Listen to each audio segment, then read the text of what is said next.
ازيكم عاملين ايه؟ يا رب تكونوا بخير. ان شاء الله النهارده عامله لكم وصفه تجنن، حاجه منعشه وصيفيه ولذيذه جدا جدا جدا. وصفتنا النهارده هي سلطه زبادي بالبطاطس والخيار.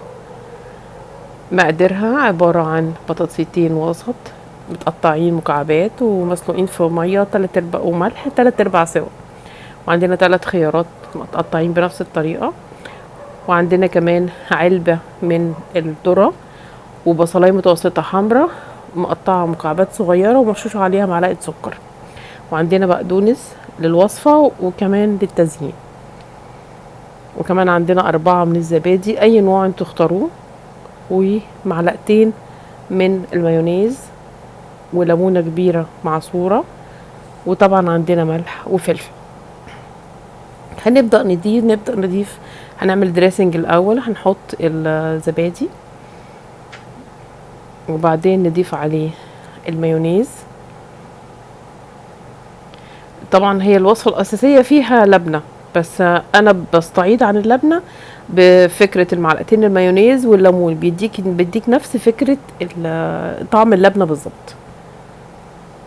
وحطينا كمان الليمونة المعصورة، وهنحط رشة ملح وفلفل أسود. بالويسك بقى هنبدأ نخلط الدريسنج ده كويس جدا، نقلبه لغاية ما يمتزج كله مع بعضه، ونبدأ نضيف باقي المكونات. هنبدأ بالبطاطس، بعدين نحط الخيار والذرة،